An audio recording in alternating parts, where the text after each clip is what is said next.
Hello again. It's great to be back alongside some legends. James Worthy, Robert Ory. I'm Chris McGee. This is Jack in the Box. Halftime report. Let's get you out to the bubble for the first half highlights. Lakers and Clippers. LeBron and AD. NBA's officially back. First game.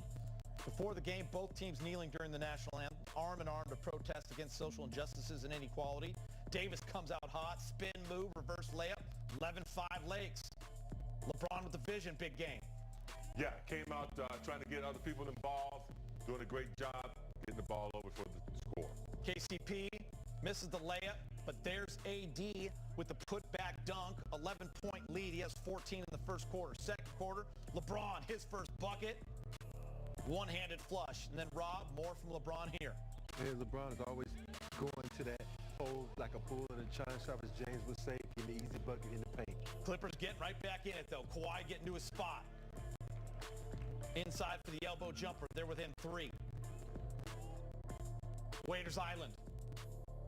Spinning. Delivering. Off the glass. Clippers will go on a run. Lakers, 1-point lead. AD. Fake. Relocate. Dunk.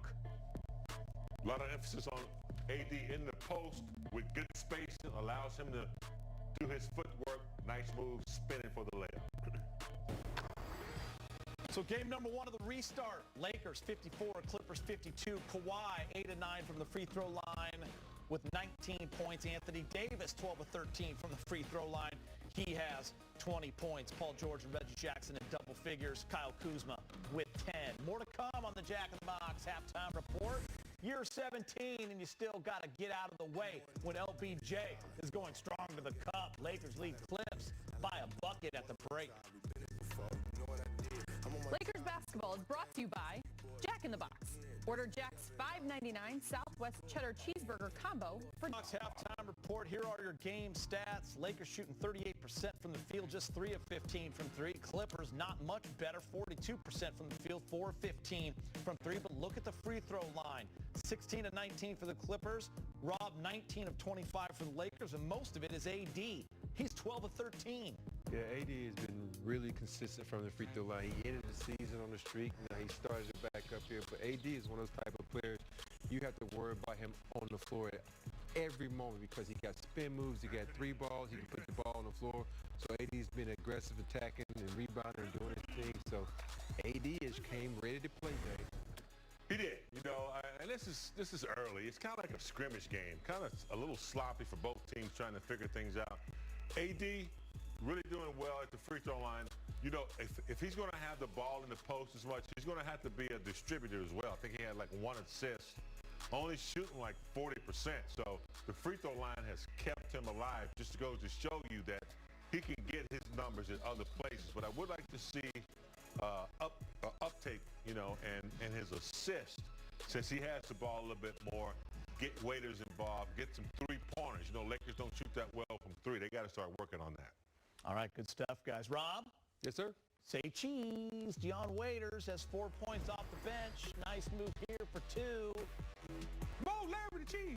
Mo Larry the Jack in cheese. the Box halftime report continues after this. Mo Larry the cheese. Mo Larry the cheese. By the way, talked to the media today on a Zoom conference call, and he said he plans to be a Seahawk for life. The Jets sent the star safety to Seattle for 3 picks and a player. The picks include 2 first-rounders.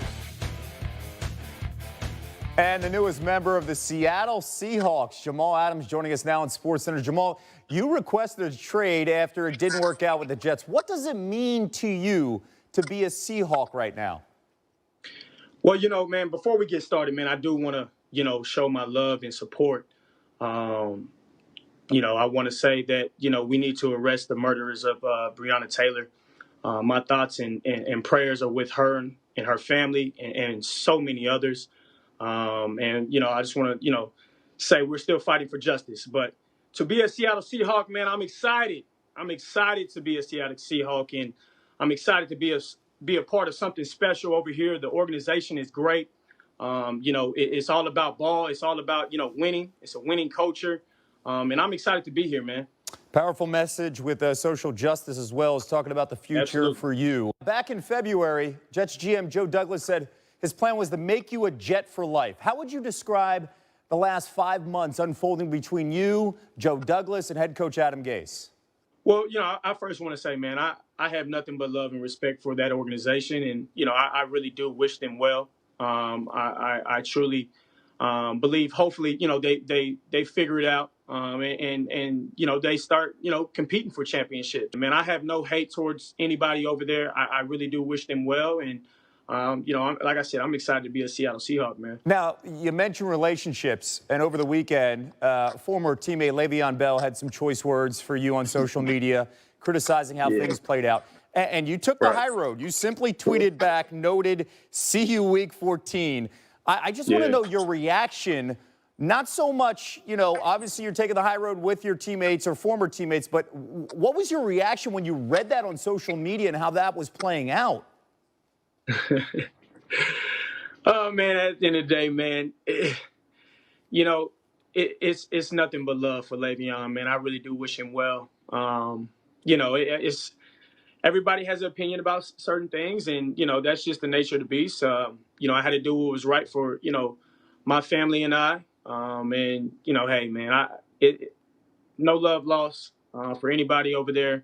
Like I said, man, due to COVID, and what we're going through with the pandemic, hopefully we can make it to week 14, because if we do, it's gonna be a good one, man. I just put it like that. Let's talk ball here, because a lot has been made about Patrick Mahomes coming in as the 4th best player in the NFL Network's top 100 players of 2020. Look at your smile.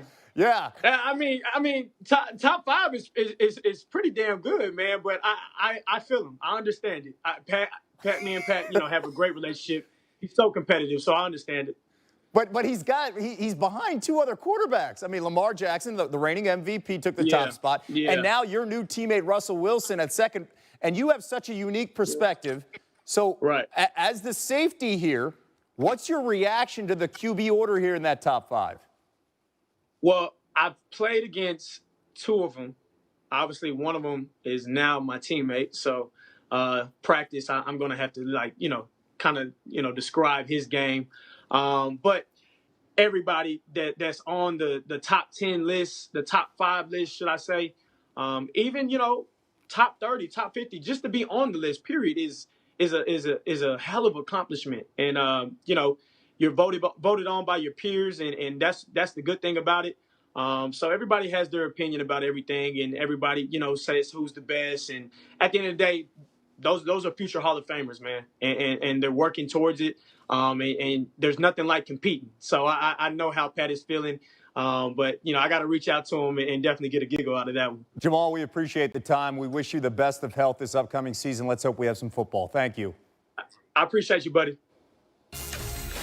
Coming up, the NBA. That Tom Brady said, "What's up to him?" That was the tweet. Yeah. The soon-to-be 43-year-old future Hall of Fame quarterback is certainly making an impact with his presence around his own team without playing a game yet. Listen to tight end 29-year-old Cameron Brate talk about his quarterback.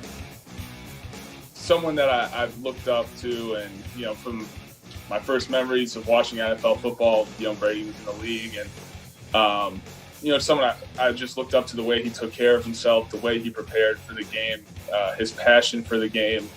So the first time we actually threw with him, I was definitely starstruck, He's just been awesome to work with, and, still kind of got to pinch ourselves the fact that we have him at quarterback, and kind of everything that goes along with it.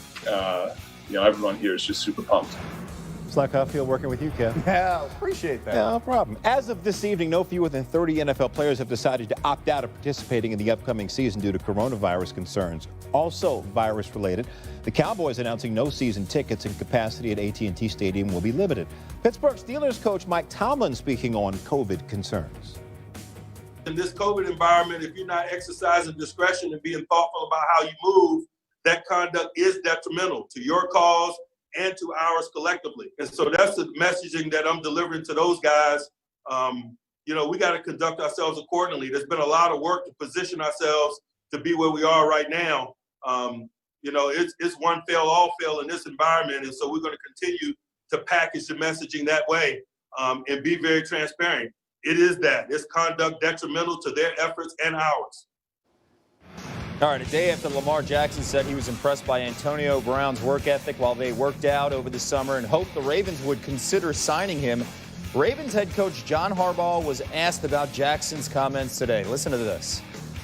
Hey, I respect him for feeling that way, respect his opinion on it. Definitely appreciate hearing how that workout went, whenever it was. I mean, it was a long time ago now, but any players, we'll look at any and every player at all times. So, Antonio Brown's no exception.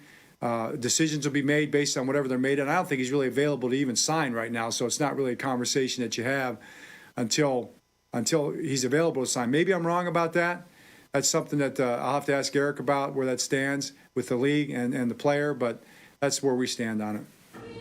NFL analyst Marcus Spears and NFL insider Dan Graziano live now on SportsCenter. Guys, John Harbaugh made the point that he didn't think Antonio Brown was available to sign right now, still waiting on the results of that league investigation in his sexual assault charges.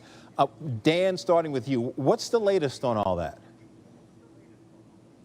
Yeah, Harbaugh said maybe I'm wrong, and he is. Antonio Brown is available to sign. The issue is that he's still under investigation by the NFL over the accusations that were leveled against him by multiple women last year. Remember, that's what led to his release from the New England Patriots after only being there for about a week. So until those investigations are complete, nobody knows whether and for how long Antonio Brown might be suspended. So you could sign him, and he would go on the commissioner's exempt list until the completion of those investigations, and you may have him for 16 games, you may have him for 10 games, you may have him for 8 games. You just don't know. So that's the big reason why teams have held off so far, is the unknown, and there has been no update on those investigations, and we don't have a timetable for when they might be completed.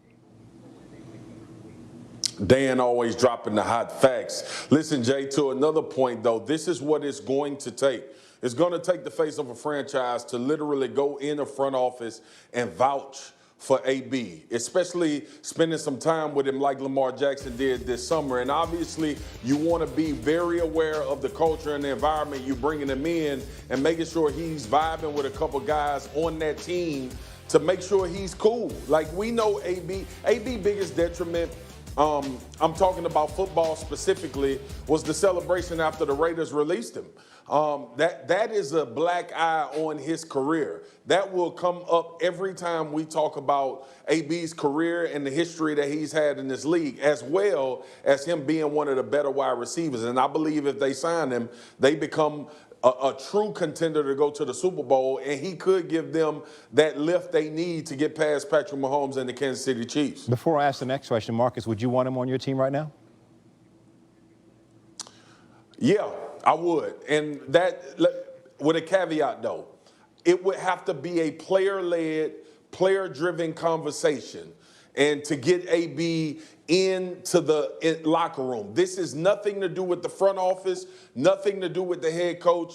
The expectations of dudes that AB would respect, and having a legit, honest conversation and say, dude, listen, we want you to come be a part of what we're doing, but it also comes with these things. And in respect to us as players, go and abide by the way we want to do things here in order to win.